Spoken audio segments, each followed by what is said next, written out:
1 Thessalonians 5:23. And may your spirit, soul, and body be kept healthy and faultless. You are spirit, soul, and body. God and your natural self. Ang Diyos at ang tunay mong likas na pagkatao. Panginoon, salamat po dahil kayo ang lumikha sa amin, kayo ang nagmamahal sa amin, at kayo ang marapat naming sundin tungkol sa kung anong dapat naming gawin sa aming mga buhay. Lead us, teach us, empower us. In the name of Jesus, your Son, our teacher, our Lord, our supreme model and example, we pray with thanksgiving. You and God, your natural self and God. Psalm 139 verse 1, you know all about me. God knows everything about you and about all of us. Psalm 139 verse 4, before I even speak a word, you know what I will say. So even your tendencies are known to God. Dahil alam ng Diyos ang ugat, alam niya ang bunga. Diyos ang lumikha sa atin, alam niya ang gagawin natin. Psalm 139 verse 13, you are the one who put me together inside my mother's body. You were my creator, my inventor, my designer. God made you. No one else but God made you and each one of us. In verse 14, I praise you because of the wonderful way you created me. Everything you do is marvelous. Napakaganda ng kaliwanagan itong umawit na ito kasi talagang alam niya at kinikilala niyang siya'y likha ng Diyos at ang Diyos ay hindi lumilikha ng anumang hindi wonderful or less than wonderful. God composed you wonderfully. Kahit hindi ka uso sa specific place and time, wonderful ka. Alam niyo kung ano yung wonderful, ano yung maganda, kung ano yung kaakit-akit, kaibig-ibig. Depende yan sa panahon. Sa ibang lugar, kaakit-akit ang napakaputi, na balat. Sa ibang lugar, kaakit-akit yung napakaitim. Iba-ibang uri ng kaakit-akit, ibang-iba uri ng maganda, depende kung nasa lugar mo ikaw at nasa panahon. May mga panahon na ganito ang usong buhok, may mga panahon na pag tinignan mo yung picture mo 20 years ago, gusto mong mandiri. Kasi iba na yung maganda ngayon sa maganda noon. So lahat ng tao, tama, maganda, ayos, wonderful.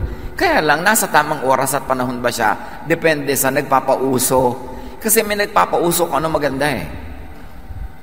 Nung araw, lahat ng magaganda, yung mga mestiza lang, yung mga mapuputi lang, yung mga straight lang ang buhok. Kasi sila lang nun ang mapera. Kaya lahat ng produktong nililikha para sa kanila. So ang mga modelong nagtitinda ng mga produktong yon, yung kamuka nila o yung gusto nilang maging kamuka. Pero nung yumaman na ang mga Asyano, ngayon marami ng mga Asyanong models. Nung may mga yumaman na ng mga colored people, dumami na yung mga colored na models kasi may economic power sila. So ang totoo nun, yung mayaman maganda. Kasi siya ang nagdidikta kung ano ang maganda. Huwag tayong paapi sa mga ideya ng iba kung ano maganda kasi maganda ka, nilika ka ng Diyos. Baka hindi ka lang ang pinapauso ngayon ng mga produkto, ng mga magazine kasi wala silang itinitinda para sa'yo o para sa iyong economic capacity. Pero walang nilika ang Diyos na pangit. Kasi Diyos ang manlilika, alam nga namang mali siya. Kahit hindi ikaw ang bet ng mga judges sa contest na sinalihan mo, sumali ka uli next year, iba na yung judges, baka manalo ka na. Di ba? Maraming ganun mga karanasan, natalo nung minsan, sumali uli, nanalo na, kasi iba na yung judges. So, pag may nagja-judge sa'yo, so, ikaw lang kasi ang judge. Pag may ibang judge, siguradong wonderful ako. Depende yan eh. Psalm 139, 15-16. Nothing about me is hidden from you. Ang kausap dito, Diyos. But with your own eyes, you saw my body being formed. Even before I was born, you had written in your book everything I would do. Unti-unti pa lang akong nabubuo sa sinapupunan ng aking ina, nanonood na kayo, O Lord. Kayo kasi may likha sa akin. Alam nyo ang nilikha nyo at alam nyo kung anong pupuntahan ang nililikha nyo. Kaya nandun pa lang ako, nalilikha, alam nyo na ang landas na tatahakin ko sa buhay. Itinakda nyo na ako magiging ano ako. Kaya nililikha nyo ako na maging magaling sa math, siguro gusto nyo ako maging engineer. Itinatakda nyo na ginagawa nyo ako magaling sa musika, siguro gusto nyo akong kumanta sa church o kumanta kung saan-saan. Kasi ganun nyo ako nilikha, therefore ganun ang kalooban nyo para sa akin, kaya alam nyo na kung anong pupuntahan ko. Kasi hindi ko naman pwedeng hindi puntahan yung nakatakda. Kung saan nakahapay ang kahoy, doon bubual, sabi na matatanda. Ang pinakamahirap sa buhay ay yung lumalaban ka sa yung hilig, hindi mo sinusunod ang yung hilig, yung design sa iyo ng Diyos, kaya tuloy hindi ka mag-excel. God designed and predetermined your general personality, your general direction in life. Kaya nga pati sa psychology, na profile na nila ang mga tao, yung mga temperaments daw. May sanguine, merong phlegmatic, merong choleric, merong melancholic. Generally, ang mga tao magfo-fall under those 4 big categories. Kasi talaga may categories. Merong kingdom, merong phylum, merong class, may family, may species, may subspecies. Meron talagang ganon. So God designed your destiny. But not the specifics. Halimbawa, dinesign ka niya na magaling sa musika, hindi naman siya ang nagdikta kung kakanta ka ba, tutugtog, o kung kailan ka kakanta. Yung details na yun, nasa sa iyo ng kalooban at sa mga nangyayari sa iyong paligid at may influence yung mga taong nasa iyong mundo, pero in general direction, Diyos na ang nagtakda niyan. So yung free will na tinatawag, yung change, that is possible only within the inborn nature. Free ka lang within how you were created. So halimbawa, you were created na ang height mo is below whatever, below 5 feet or below 6 feet or whatever the standard. So may mga bagay na hindi mo pwedeng gawin kasi hindi yun ang height requirement na mamimit mo. Mahirap naman siyempre stewardess ka tapos 3 feet ang height. Kasi hindi mo maaabot yung mga unan doon sa ibabaw, di ba? Pero kung gusto mong sumali halimbawa sa Navy, gusto mong magtrabaho sa loob ng submarine, hindi pwede yung 6-footer kasi uuntog ka. Maliliit ang mga pinto doon. So, bagay naman doon yung hindi masyadong matatangkad. Kanya-kanya. You are free to operate within the context of how you were created. So, ikaw ay cactus, free kang tumubo at lumabay at mamulaklak sa mga tuyo na paligid. Water lily ka, water plant ka, doon ka sa mga matubig na lugar. So, kung nasa tamang lugar ka, ikaw yung magpa-flourish. Kaya hindi nagpa-flourish yung mga tao nasa maling profesyon, nasa maling linya, nasa maling trabaho, hindi sila talaga magiging number 1 doon. Magiging second-rate, copycat lang sila. Pag hindi sila faithful to the original intent that God expressly gave to them as they were designed. Kaya maraming interpretation yung personality, yung sino ba ako. Sa Romans 7:18-15, I know that my selfish desires won't let me do anything that is good. Sabi ni Paul. Even when I want to do right, I cannot. Instead of doing what I know is right, I do wrong. The sin that lives in me is what does them. This is a very interesting study. Either Paul really believed in what he was saying, or he was leading his readers into an inevitable conclusion as they follow the train of thought. But here, this is the sentiment of legalistic, Mosaic religiosity. Pag conservative, legalistic, makamoses ka sa iyong paniniwala, ganun ang pagtingin mo sa iyong sarili. Alipin ka ng kasalanan, bilanggo ka ng kasalanan, hindi mo kayang gumawa ng mabuti, lagi kang mali, lagi kang guilty. And Paul calls his inborn nature sin.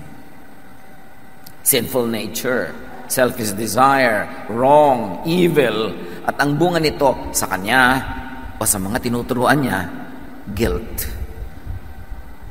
Because Paul demonizes his unchangeable inborn nature. Sinasabi niya, wala akong magawang mabuti. Lahat ng ginagawa ko mali. Kahit sikapin kong gumawa ng tama, hindi pwede. Gusto kong bumait, pero di ko magawa. So, napakasama ko. Alipin ako ng kasalanan. So, ano nagiging bunga nun? He demonizes his unchangeable inborn nature. Siya na rin naman ang may sabi, hindi pwedeng palitan to, kahit anong gawin ko, hindi mapalitan. Like many religious people demonize what is natural. Napakauso sa maraming mga conservative religious sentiments to demonize desire.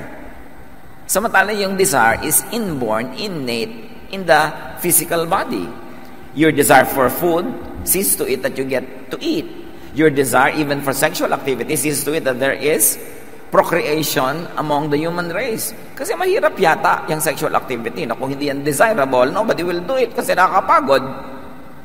So, minamasama lahat yan ng mga Moses, ng mga conservative religiosities. At yan ang ine-essay ni Paul sa kanyang mga katuruan. Kung talagang naniniwala siya doon, o device lang niya yon para pumunta sa gusto niyang tumbukin na usapan, that is known only to him. Romans 7:21-23, sa pagpapatuloy ni Paul, the law has shown me that something in me keeps me from doing what I know is right. But in every part of me, I discover something fighting against my mind. And it makes me a prisoner of sin that controls everything I do. So sinasabi niya, merong isang batas na umiiral sa aking kalooban, sa kaibuturan ng aking puso, na nagsasabi sa akin kung anong tama.